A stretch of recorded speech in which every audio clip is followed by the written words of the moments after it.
Gandang gabi sa lahat. This is Coach Lininho empowering Pinoys, especially the 40s and above to rebuild their health by gaining muscles. Tonight is a very important topic. I've read all your questions and some of your concerns. That's why we have this topic tonight. Ikaw ba ay naglo-low carb today? Ikaw ba ay nagpa-fasting din?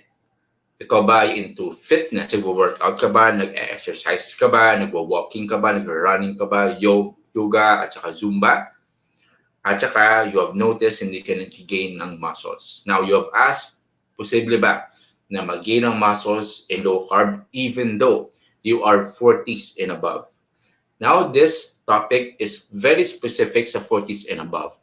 Yung 40s and above, this is very close to my heart. Again, medyo sentimental yung 40s and above to me because most of you already know, my dad passed away in his 40s, and because of that, he was not able to experience the fullness of life. So yung 40, iba-iba po yung demands, iba-iba din po yung pressure, iba-iba din po yung tinatawag natin na challenges at work at saka sa bahay. That is why most 40s and above settle to go for medications at saka maintenance kasi wala ng time to work out. At saka they think it's hassle to eat right. But we will redefine at saka change the way we see exercise at saka eating right na fit siya sa schedule nyo regardless how busy you are. Okay, so tonight we will talk about the principles of low carb plus exercise. Low carb and exercise. Hindi po optimal na low carb lang. Hindi din po optimal na exercise lang. It's a combination of both. Eating right plus workout. Mag-asawa po yung low carb at saka training. Because what will happen kapag low carb lang? Most of you already experience this. Yung mga naglo-low carb lang, nag-experience sila na sobrahan sa payat, nangangayayat, at saka yung skin nila flabby, hindi po solid. And on top of that, they feel sluggish, they feel weak, they feel na yung bones nila medyo mafe-feel nila. Have you experienced that? That is the consequence of just low carb and prolonged fasting without proper training. That is why it is clear, and we have talked about it many times last time, na yung workout is beneficial. It's not just for men. It's not just for the young. It's for everyone. Because if you gain strength, you gain muscles. If you gain muscles, again, you gain strength. If you have strength, you want to live long. And if you want to live long, you want to do the exciting things in life. So last time I shared it to you, one of my clients, 67 years old. I'd like to name her kasi most of you already reacted at saka commented on my specific post, si Ma'am Presi. Si Ma'am Presi Yagan, 67 years old. At saka nangyari, she went to a 2 weeks po na trip, Asian trip. So from Dubai, pumunta siya sa Singapore, from Singapore to Malaysia, from Malaysia to Thailand, tapos from Thailand to Philippines. Tapos after which, bumalik agad sa Dubai. Can you imagine that? Yung travel time, yung different na time, yung time frame. Okay, of course, yung time natin dito is different from Dubai. Of course, yung jet lags. Imagine that, different na weather conditions. She has to deal with that. And on top of that, can you imagine ilang kilograms yung binubuhat niya sa luggage niya? Okay, di ba? Of course, nag-travel siya for more than 2 weeks, di ba? So, she has to bring all of those para makasurvive siya on those 2 weeks. 23 kilograms na luggage alone. 23 kilograms na luggage plus yung 7 kilogram niya na carry. Okay, hand carry niya. Can you imagine that at 67 years old? Now, it's possible because she has trained for that. Kasi she is in the program for 2 months already for workout. Can you imagine if walang workout? Paano niya yun mabubuhat yung 23 kilograms although luggage siya? She has to carry that from different floors, di ba? And then can you imagine yung different weather conditions? Can you imagine the waiting and the walking for how many hours? So it's only possible because she has enough strength. And that is my goal to you. You have to set your mind high that regardless of your age, you can still upgrade your life. Okay, that is one of the many testimonies we have in the community, and I'm sure many more. But we will talk tonight again yung low carb and exercise. Possible ba? 3 tips for you to sustain this in a smart way. Now, first and foremost, I like to let you know na if wala ka pang ebook, let me know. I will give to you your ebook completely free. May dalawang ebooks po tayo, one for food, one for workout for 40s and above. If you have not received it yet, message me directly. Do not message po dun sa comment section kasi of course I cannot comment to each one of you, but if you can message me directly sa page ko, at least nandun na register yung name nyo. So message mo ako after you have shared this video. And again, yung campaign natin is to make 40s and above the healthiest, the fittest people on planet Earth. So one way for us to do that is to spread the message. If you're not yet following this page, this is my page, Coach Linin Hu. This is our way to connect with you at saka to answer all your questions. So every time we have live, sometime we have live na on the spot, at least kapag naka-follow ka na dito sa page ko, Facebook mismo yung magme-message, mag-notify sa'yo na meron tayong live.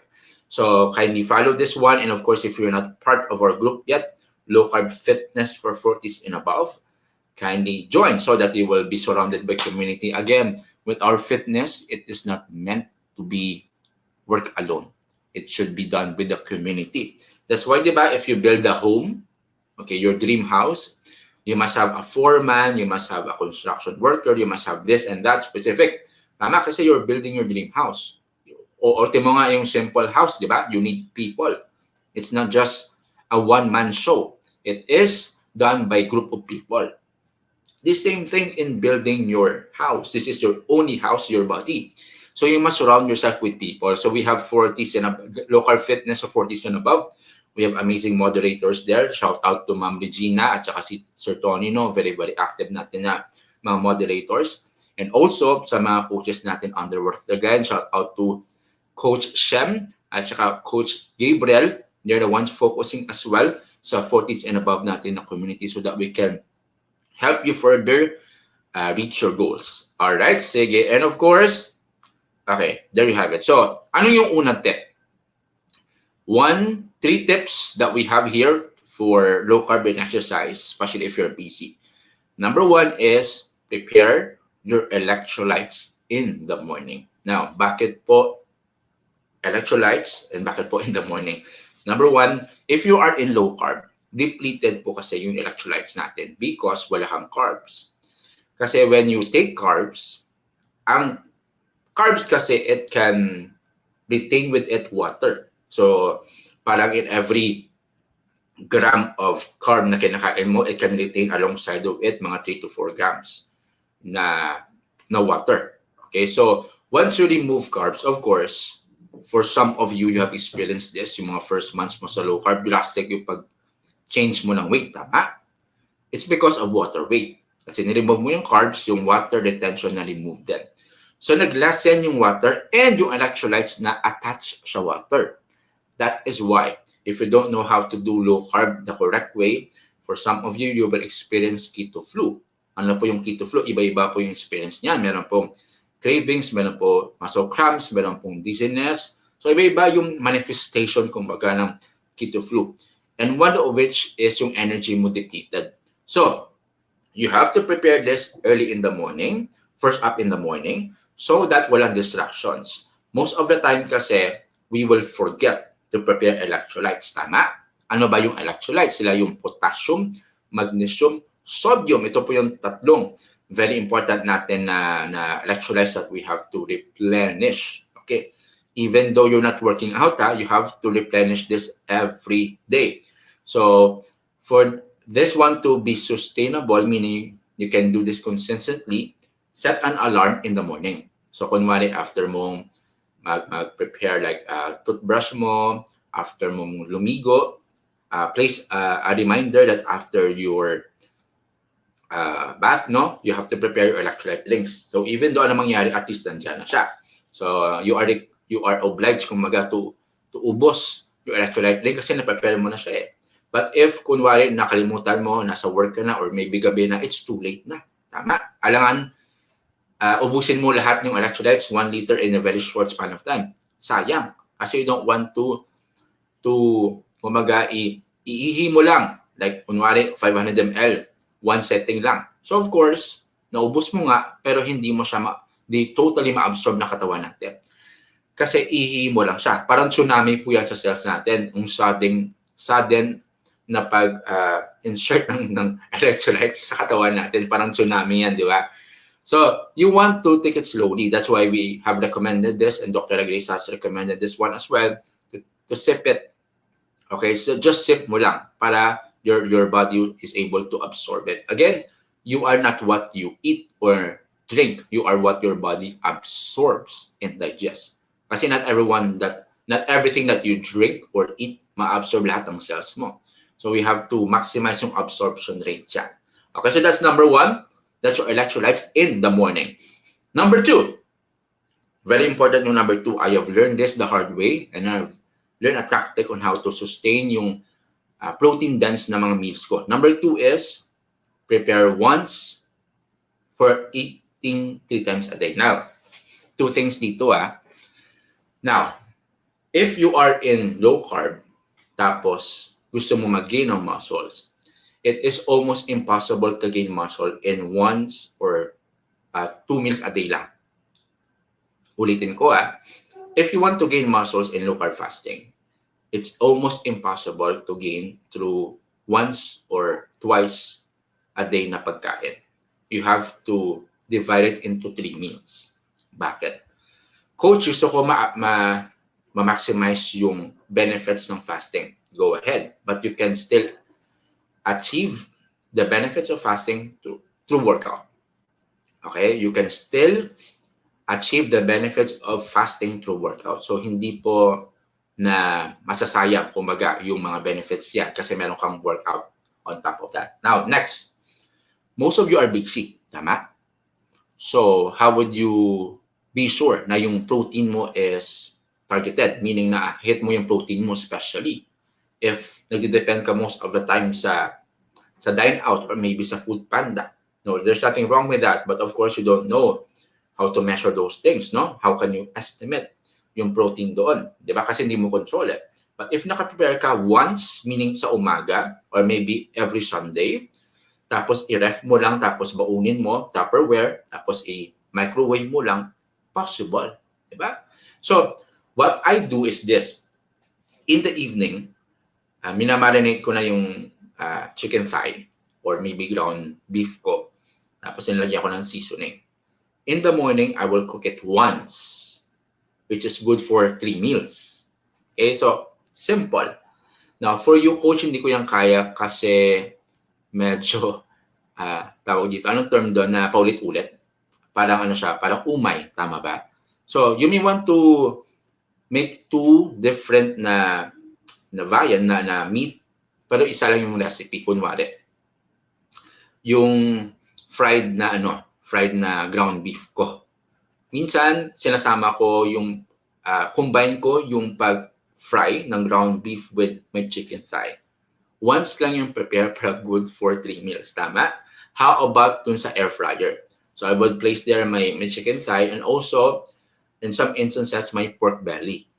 Tama? So, good for 3 meals na siya, pero I prepared it once. Simple, di ba? So, you don't have an excuse when it comes sa protein-dense meals kasi you have to allot at least 1 hour a day. Okay? At saka yung 1 hour a day mo yan na preparation, pwede ka pa mag-multitask, di ba? Because while I'm cooking, you can do a lot of things, di ba? So, maybe sa air fryer.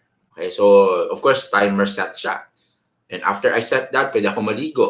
Okay? Pwede ako mag-toothbrush. So, marami kang magagawa. You just need to plan it. Again, all wars are won in general stand. Ano po ibig sabihin yun? Lahat po ng nangyara sa mundo, napapanalo po siya sa pagplano inside the general stand. The same thing with your body. Your success in this fitness journey depends on your preparation. With your meal plan. That's why we call it meal plan kasi pinagpapanuhan siya. So, The questions we always ask you if you are to plan for your meals, sakto yan usually. Number one, is it sustainable with your taste buds? Number two, is it available in your area? Number three, pasok ba sa budget mo? Tatlong questions yan when you prepare for your meals. And also you want to add to this, pang-apat, pasok ba siya sa target ng calories or protein mo? Okay, once you answer these four questions, okay na yan for your meal plan. Okay, so that's number two, and that's prepare once, eat 3 times a day. If you are into low carb and if you want to gain muscles. Pangatlo, now if you're working out, which is very, very essential to gain muscles. Kanina, okay, share ko lang muna. Okay, may mouth spray muna ako dito kasi medyo nag-dry yung throat natin. Okay, kanina pumunta ako sa dentist. So, yung dentist ko, very skinny. So, nag-share siya na she has no desire for workout. Pero, she feels fragile, parang weak at the same time. So, parang that's a time, even, imagine nyo nag-cleaning siya ng teeth ko. Tapos, we do sessions, no, with my teeth. And of course, in-insert ko lang yung principle ng muscle set, like, or kung gaining muscles. So, sinabi ko sa kanya, nag-workout ka ba? Sabi niya, hindi, walking na daw. Pero nag-gain siya ng weight. Kasi maraming cheat meal at saka mga cravings sa sweets. So, sinabi ko, bakit hindi ka nag-workout? Kasi sabi niya, in which most of you can agree, hindi na gusto maging bulky or maging bodybuilder, in which I agree, you don't need to, but you can make your muscles firm. So I told her, yung gaining muscles for women, the main reason we work out is to gain strength. Because if you have strength, you have muscles. If you have muscles, your bones have support. If your bones have support, you can do the basic things in life. Walking, running, jogging, hiking, even carrying your own groceries, it requires strength. Tama? But if bones lang meron ka, okay, tapos skinny fat ka pa, paano mo sustain yung ganung heavy load na mga activity? Tama? And also, I pointed out yung idea ng osteoporosis. Kasi nakita ko, na-notice ko, yung posture nito, very weak at saka slouchy. So, na-notice din niya, in which marami din nag-mention sa kanya, yung posture niya, medyo need some attention. So I told her this para at least ma-enlighten din. Okay. No, so sabi ko sa kanya, Doc, do you know the main reason bakit yung osteoporosis common sa babae? Okay, so sabi niya, hindi niya alam, pero she asked me, ano? The main reason is women don't train their muscles at saka bones. When you look at the population sa gym, and hindi ko to gawa-gawa, when you check in the internet, mga researchers natin from NIH, PubMed, yung main reason, yung osteoporosis, common sa babae kasi they don't train. Okay? When you look at the gym, most na makikita mo sa gym, yung mga nag-workout talaga, lalaki at saka yung mga young. Tama? Mga 10% lang, 10 to 20% the most, yung makikita mong babae. Bakit? If you work out, you have muscles, correct? If you have muscles, it will serve as your support. Your bones support. Pero kapag wala kang muscles, si bones lang, the ones will carry the load. Can you imagine that? The pain and the burden that you're giving to your bones.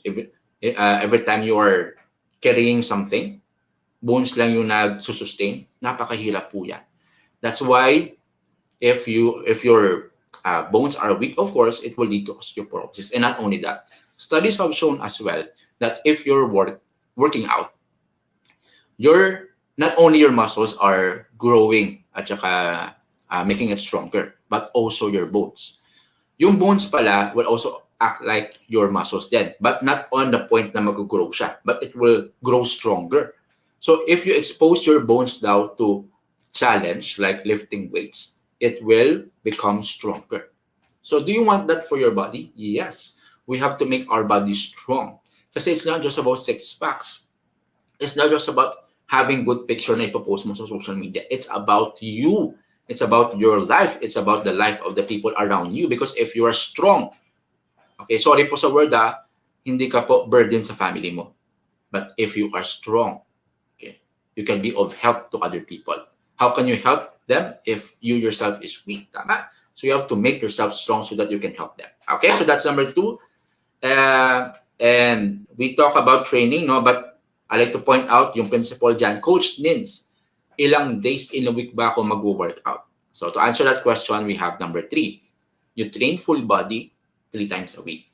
Train full body 3 times a week. So now, number one, you have to train. This is lifting weights. If you're into walking, running, cycling, go for it. But do not neglect resistance training. You have to lift weights because that is a stimulant to grow your muscles. Correct? So, why full body and why 3 times a week? Now, the king of muscle gains is frequency over time. Meaning to say, if you are consistent in a moderate, close to moderate, to heavy na effort in your workout, over time, okay, you will gain muscles. As compared to someone na grabe yung workout, 7 times a week, okay, grabe yung 2 hours yung workout niya, pero over time, grabe yung fatigue. So, hindi siya sustainable. So, that's the reason why you hit it, yung body part mo 3 times a week. That's why full body siya. Make sure it targets the major muscle groups, okay? Yung glutes, yung quads, yung chest, yung shoulders, okay? So, full body dapat cover lahat yan. Okay, mga 6 workouts lang, 5 to 6 workouts, okay? Now, you divide it into 3 times a week with rest day in between. So, Monday, tapos Tuesday is rest day, active rest tawag natin doon. Wednesday, Thursday yung rest, tapos Friday. So, MWF. In between, meron kang rest. Tama? Commit to that. Over time, you will gain muscles. So, I do suggest as well, if you have an option for a coach, go for it. We are talking about your body. So, we want to make your life simple. You don't need to go through yung tinatawag na trial and error. Diba? Even though sa bahay natin, when you build your house, diba? You don't want na tayo mismo yung gagawa kasi baka mali-mali. Tama? How much more sa bahay natin? Again, we're talking about this body, which is only body that we have. So, if you have an option, go for it. Okay, so that guided kayo at saka safe po kayo. Now, may mga coaches po sa gym. You can avail of that. And if you are not comfortable going to the gym, if you have dumbbells lang, you may avail of online coaches. So our team, again, is accepting one-on-one coaching. We have coaches under WTG. We have Coach Daniel, we have Coach Shem, Coach Gab, Coach Jusela, and many more. So we want to journey with you with your fitness goals. It's not meant to be done alone. It's meant to have accountability or support group. Okay? Now, what if, Coach, wala talaga akong budget as of the moment? Okay lang. That's why we have this live. It should not be an excuse. Na, Coach, wala akong pera. Paano hindi ako makapag-avail ng coach? That's okay.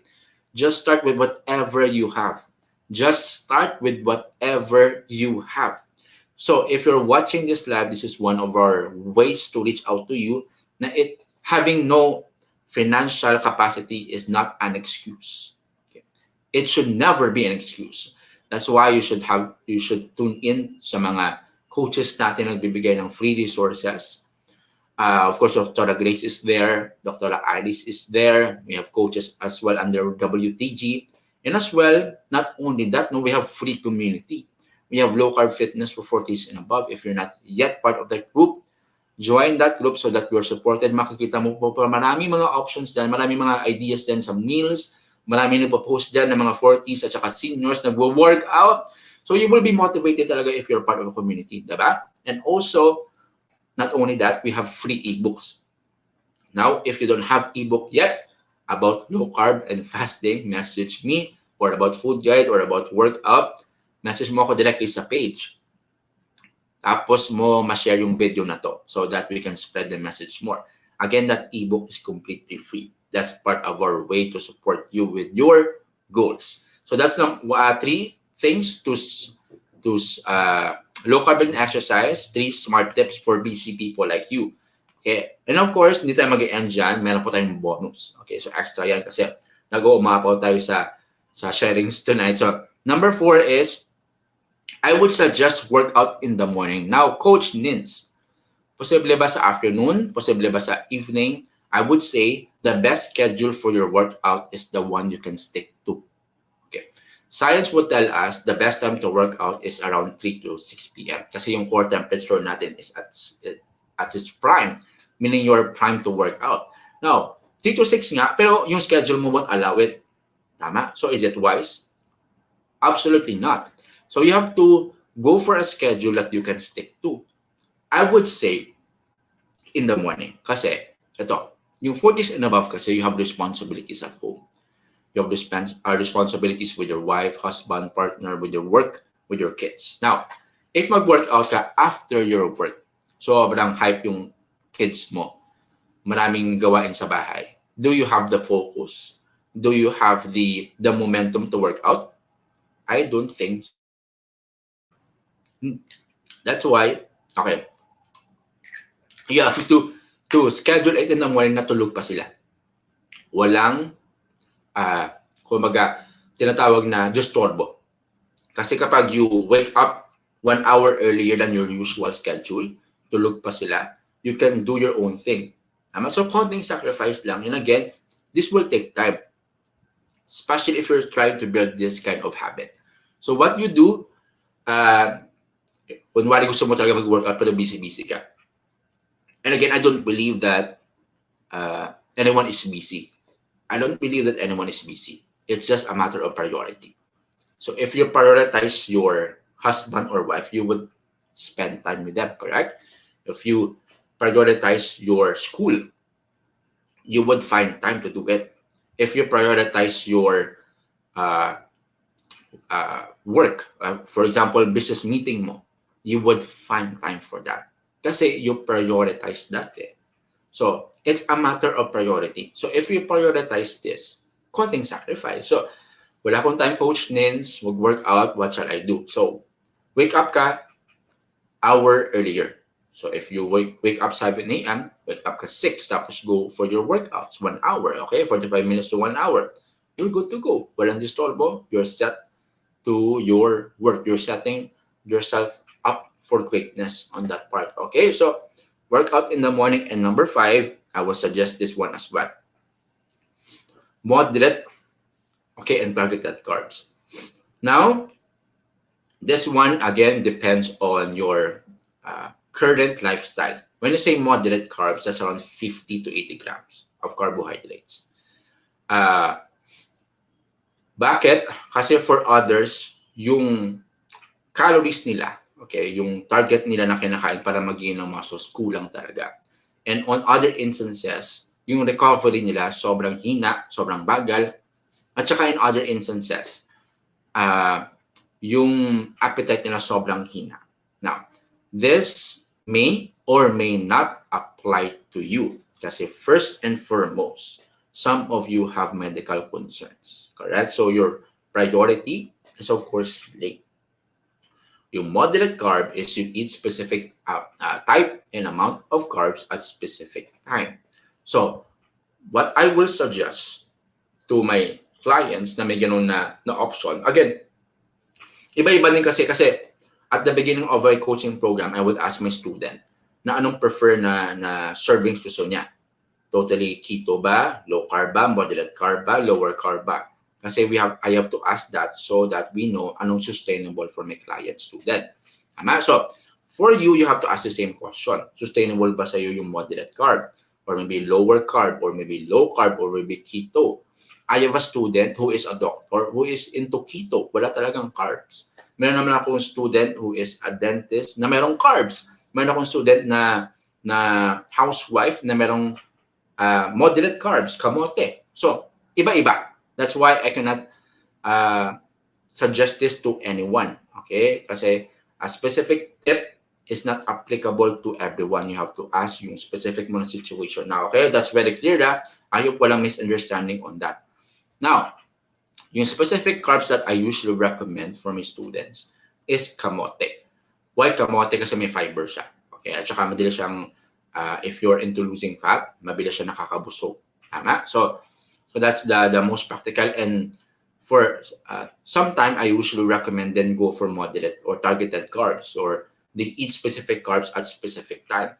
So kunwari they eat kamote 1 hour before their workout. 1 hour before their workout. And that's case-to-case basis. Kasi meron akong mga clients din na fasted yung training nila. Meaning, of course, I won't suggest na mag-eat sila ng kamote to break their fast. No, no, no. Kasi they are training fasted. Tama? Wala kinakain during workout. So, they would eat it after a workout. Okay? So, yun po yung natawag natin na targeted keto. Okay? Targeted carbs yung tawag doon. Sige. Yeah. So, that's number 5. Number 4, we talk about workout in the morning. Train full body 3 times a week. Prepare once, eat 3 times a day.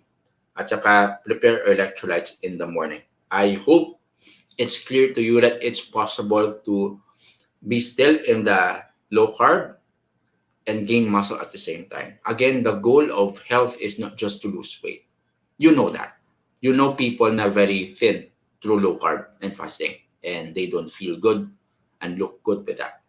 Again, we're not just talking about your physique. It's what's happening inside of you. It's not healthy to be thin, correct? You need to gain muscles to make it sustainable and strong. Okay? Hello po sa lahat natin ng mga live viewers. Great to see ating mga live at saka active na mga live listeners. Hello to you, Ma'am Teresa Di Pamailo. Kamusta po kayo, ma'am? Good evening to you. Great to see you, ma'am. Hello, watching from Kuwait, Ma'am Notcha Ismael.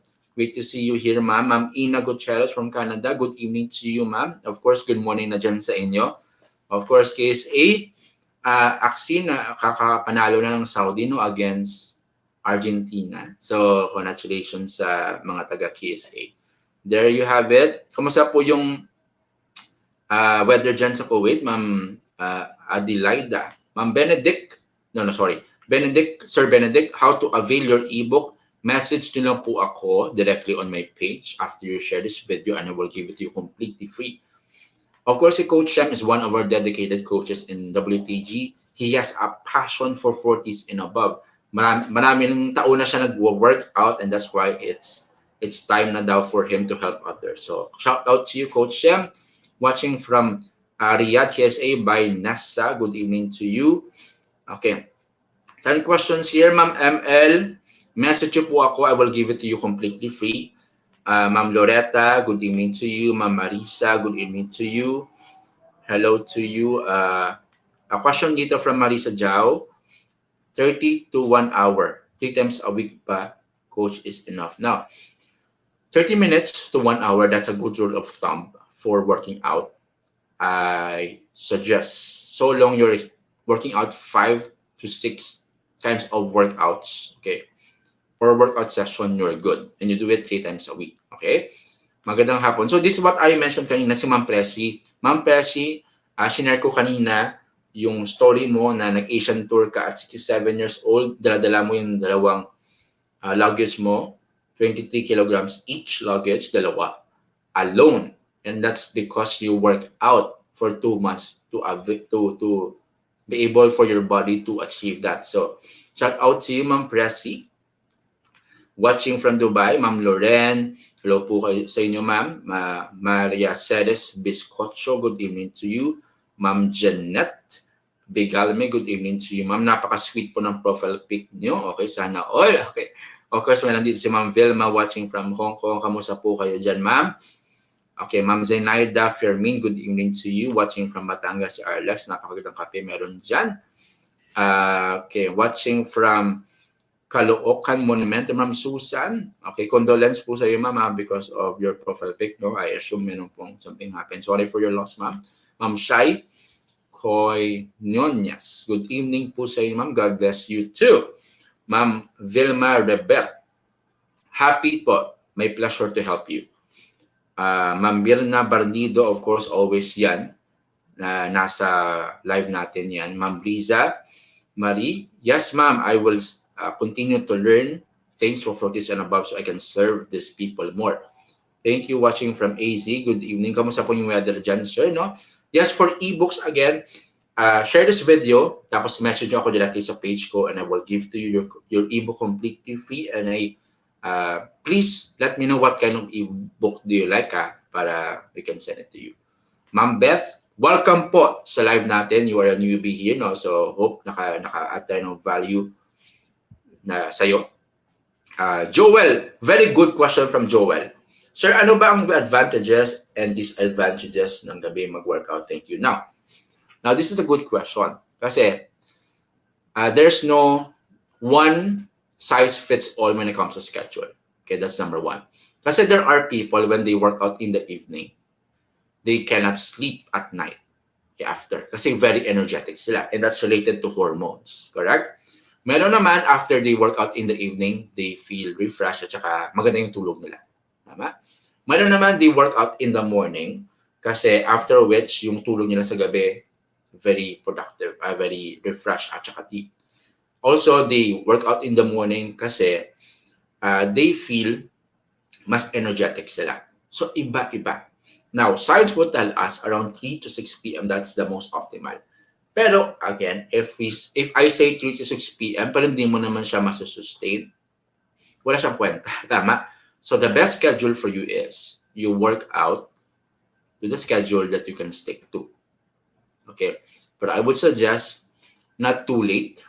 Okay? Number 2, you have to set a habit for that. Schedule ba? Consistency. Para yung body mo will adapt sa pattern. Kasi kapag iba-iba, like for example, today you want 7 p.m. tapos the next day 5 a.m. hindi pa naka-full rest yung katawan mo, in the morning kaagad mag-workout. So, disrupted siya. So, stick to a schedule. That's the best schedule for you. Okay? Okay. Okay. Some questions, Sil. Okay. Okay, from Bakunal. Bakunal, Lonaling. Okay. Good evening po, Coach. 50 kilograms po ako. Need ko pa ba talaga kalating kilo ng meat everyday with protein 4 eggs everyday? Now, my first question for you, Ma'am Bakunal, what is your goal if you want to gain muscle? Ano po yung protein goals nyo? Now, if your goal is, kunwari, 100 grams of protein, given that you're 50 kilograms, no, kasi times 2 siya, 100 grams of protein a day. So with this one, kalating kilo plus 4 eggs a day, if pasok siya sa target mo, sa protein especially, go for it. Okay? Given nagbo-workout po kayo. Okay? So that's good. Watching from Quezon, Ludi Cordero, kamusta po kayo? I hope, okay. Watching from, okay, there you have it. Maria Ceres Biscocho. Hello to you, Ma'am Para. Desi, first the one to comment here sa live natin, Ma'am Agnes Ariate. Kamusta po kayo? Si Coach Rizali. Looking forward to the community that will be built through Coach Rizali. Very active din sa community. Also, questions here. One of my friend here is sino dito? Si Pedro, si Peter. Hello, Peter. Kamusta yung weather natin dyan sa Cebu? Sa Cebu ka pa rin nag-sustain, no? Okay. So, eating 3 times to gain muscle strength. Yes, go for it, ma'am. Ma'am Candy, kamusta po kayo, ma'am? One of my students, 72 years old, no? So, yes, ma'am, free book mo. Okay. Yes, ma'am. I will. Actually, ma'am, mayroon akong specific ebook na binigay ko sa iyo, ma'am. But if you want yung free ebook that you want, yes, I can give it to you, ma'am. Wow, si Coach Rizali is multitasking, naglalaba while watching live. Can you imagine that? While doing your task, you are filling up your mind. While you are washing, no, you are filling up your asset, which is your learning. So that's good. Ma'am Lucy watching from Australia. Anong pong schedule natin dyan ngayon, ma'am? Kamusta po tayo dyan, ma'am? Bell Iron Tower. Wow, napaka-unique ng name niyo.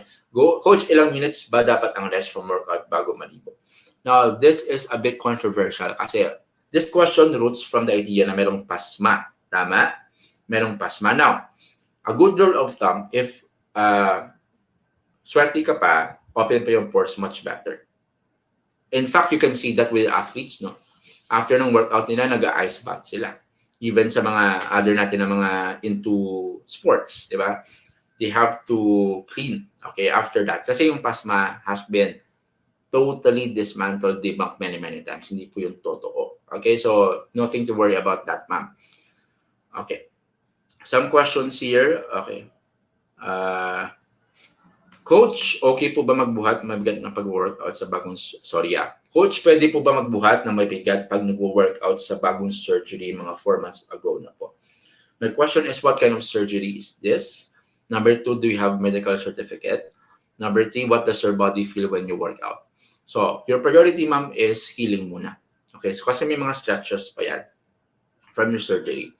So, once you get healed, go for stretching na muna. Low intensity, and then up until makita mo yung enough weight for your body to carry. Okay, watching from Bohol, Ma'am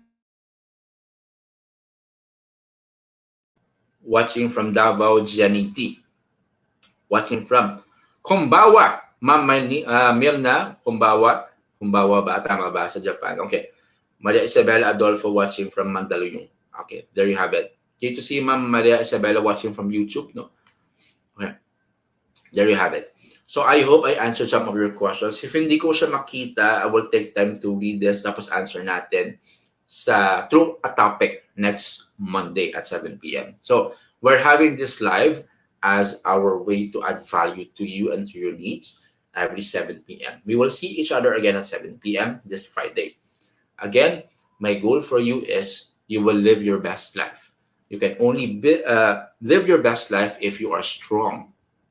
And you can only be strong if you are working out. Now, if you are strong, you want to live long. If you are weak, you want to die sooner. That's the reality of life. If you are strong, you want to travel more. If you are strong, you want to spend quality time with your loved ones. If you're strong, you can go for hiking, swimming, running, jumping. That's because you have strength. So my goal for you is to take back your life. 40s and above ka man, 50, 60, 70, it's never too late. But the sooner you can take action, the better. Never believe the lie that it's too late for you, that you can do something about it. You can do something about it today. Do something about your health because you're the one who can benefit if you take action for your health. Oh, okay, so again, this is Coach Dinin Hu. Again, if you want to avail of a one-on-one coaching program in which I totally suggest for 40s and above kasi you need a specific recommendation with your meals, with your nutrition, at saka with your workout. Specific po para sa inyo. So, message nyo po ako kasi our team is offering coaching program one-on-one. We have slots for that this coming month at saka December. And I hope you don't start with a New Year resolution January. Don't wait for New Year's resolution to take action. Again, I repeat that. Do not wait for New Year's resolution to make action. Do it now because we're talking about your health and it needs some urgency. All the best po sa inyo. Happy lifting and enjoy the rest of the evening. This is Coach Linin Ho, empowering Pinoys, especially the 40s and above, to rebuild their health by gaining muscles. God bless you po at saka ingat. Bye-bye.